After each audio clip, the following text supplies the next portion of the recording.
morning. This is the Hamilton T1 used by the infant transport team here at Dartmouth, and the way we have it set up on our two Voyagers is defaulted into the neonatal mode. It can be taken out and put into pediatric or adult mode, which we typically don't use it for.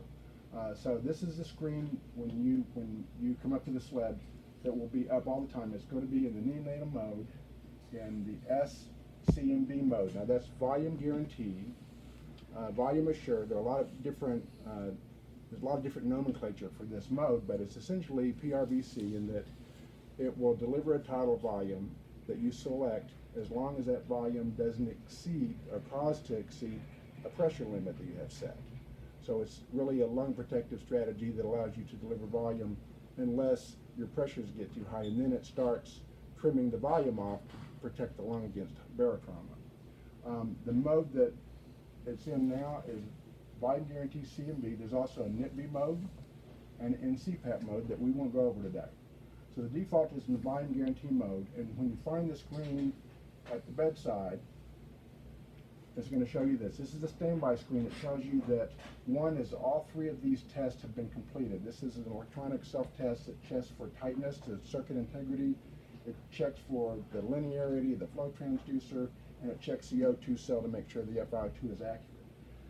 The blending system is a high-speed turbine, which is really quiet and actually probably better than anything on the market, and piped-in oxygen either at 50 psi or low-flow oxygen can also be used.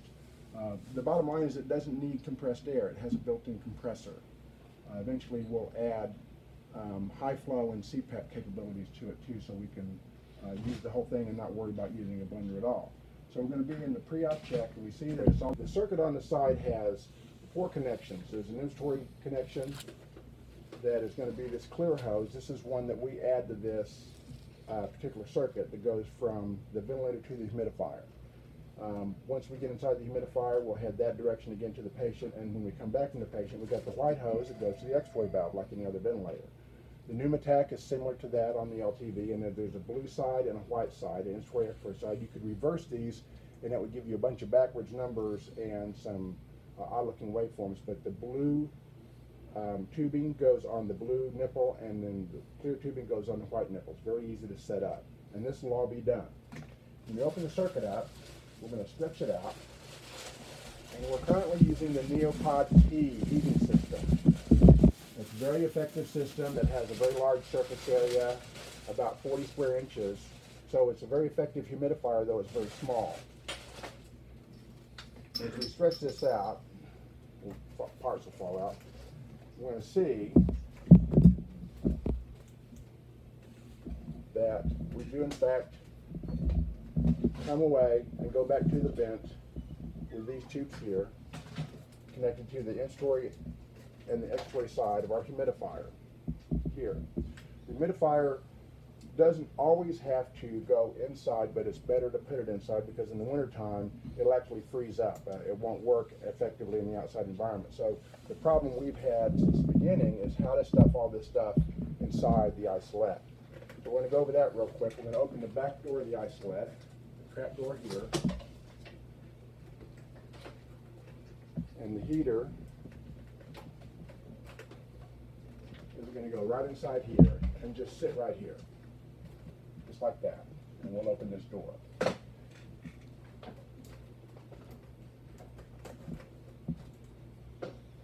Now this is sometimes this is complicated. It's like using coat hangers two coat hangers to connect the tennis ball together. There's a lot of different twists and turns you can adjust to articulate the circuit, and adjusted the wrong way and things tend to flip over and upside down. We know this about all ventilator circuits, but it's particularly problematic here because we have a very small space. So we're going to take this part of the circuit to the patient. We're going to put this at the right end where the head goes and put this through here. This should seem pretty familiar. This is basically how we do all the ventilators. And we'll sit just like this. Then what we have to do is find a way to fold these tubes inside here. And we can do that in a couple ways.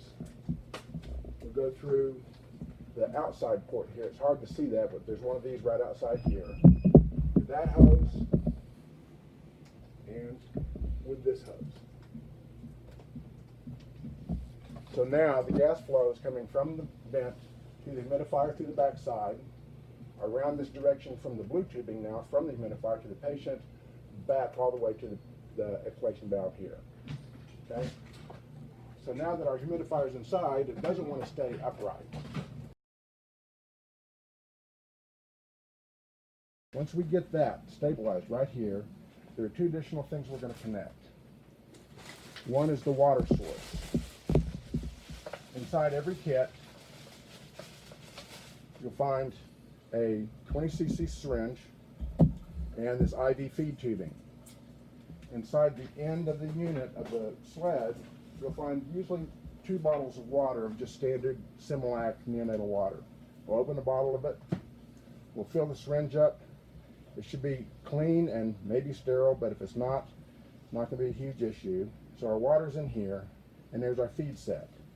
And on the humidifier, there's a little blue cap here.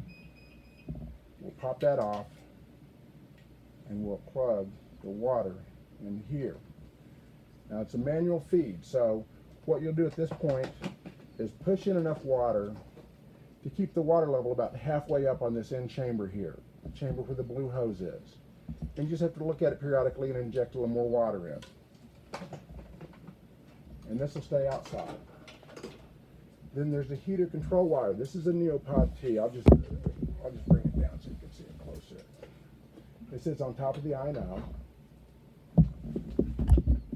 And it has basically one setting. You set a temperature, we usually use 35 degrees, and when you power it on, it's going to say here it's not connected to something, give you a warning that you're not plugged in. There is a single wire. This connector, this pin connector, will go. The last thing you connect to the humidifier is right here, and it will, the 2 little red dots will line up,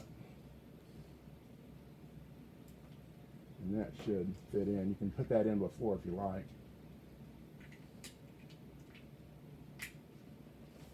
And there you have that. So now this is inside, and the water feed was there by itself. You might cramp that off, but the wire will keep it open enough where the water won't be clamped off. You can close this, and your humidifier is being held upright by a little bit of tension on that wire. So in other words, this isn't going to fall down and get in somebody's feet or face. Of course, your face is going to be down at this end.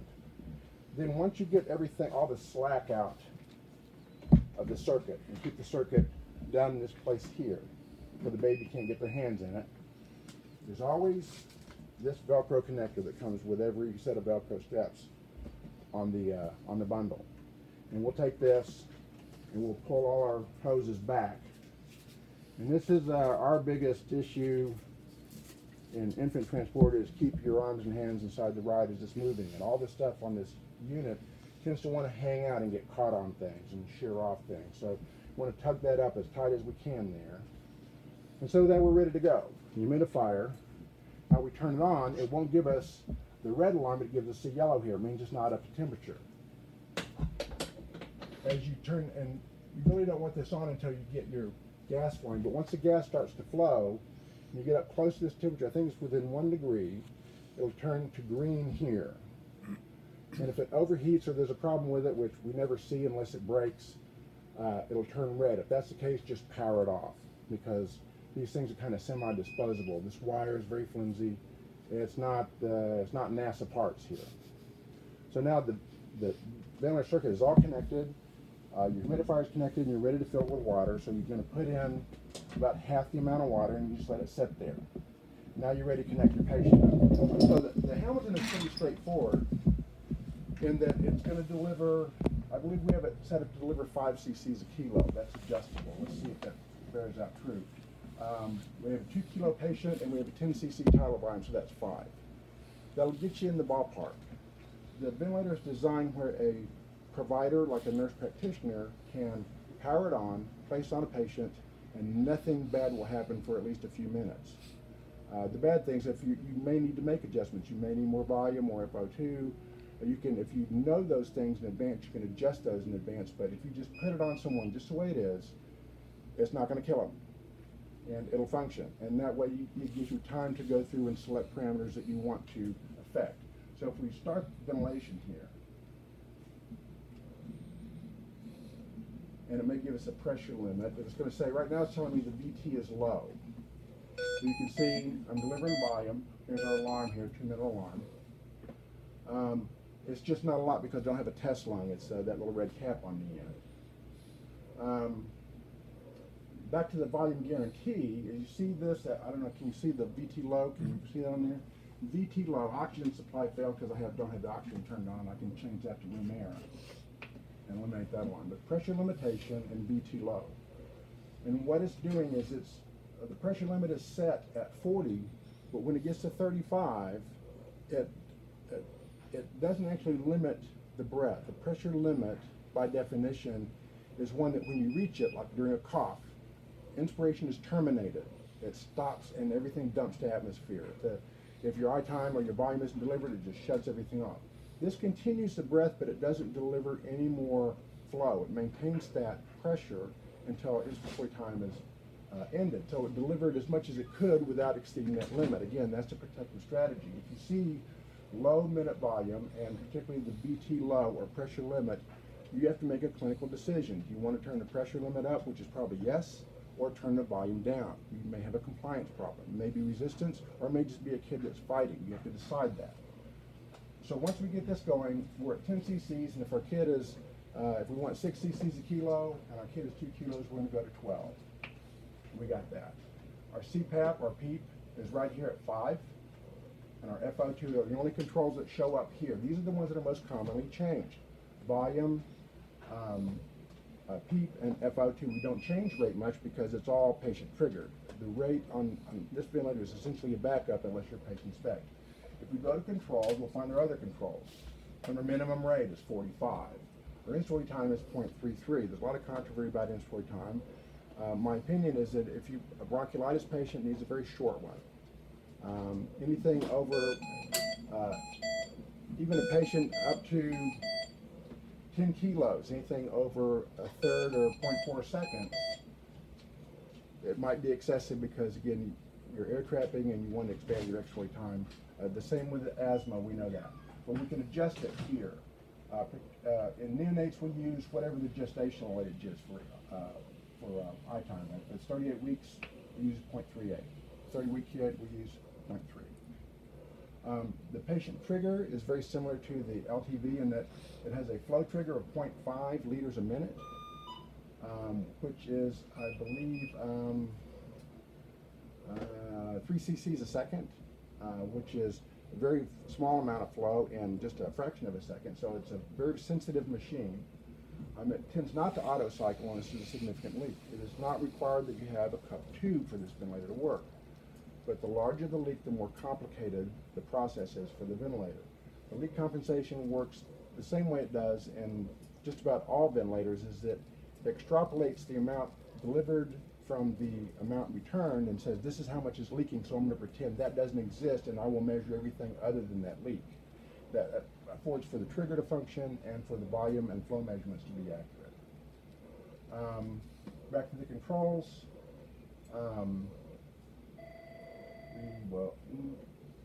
The ramp. The ramp is like okay, no ramp. Okay. So that's essentially how we're going to set up to deliver our alarm system. If you can adjust your alarms wherever you want to. If you hit a buffer, you look in the buffer rather, and we've got pressure limits, low minute, and low tidal volume. So, and those were all caused by the cap on the vent. So we don't have any other alarms that we need to address, but you can expand those limits as you need to. There's nothing worse than having a ventilator screaming at you when you're trying to get something done. It does have an increase O2 button, and it'll yell at me since I did that. It's a 2-minute preset, and in this case it's set 5% above, sorry about the alarm, 5% above the 21%.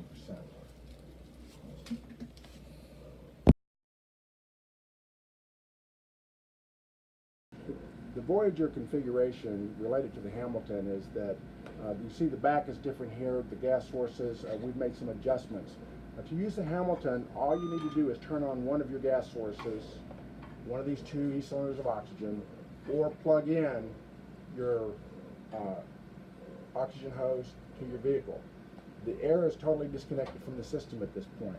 We did that so the blender wouldn't be operating full time while we're using the ventilator and waste gas, because ventilators bleed gas and cause you to lose gas. If you wanted to use the blender, you'd have to turn the air on.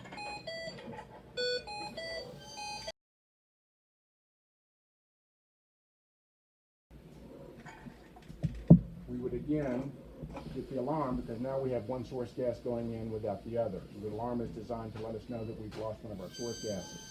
So we turn the oxygen off, and that way the blender is disconnected and we're not wasting any compressed air, which we have a limited supply of on the sled.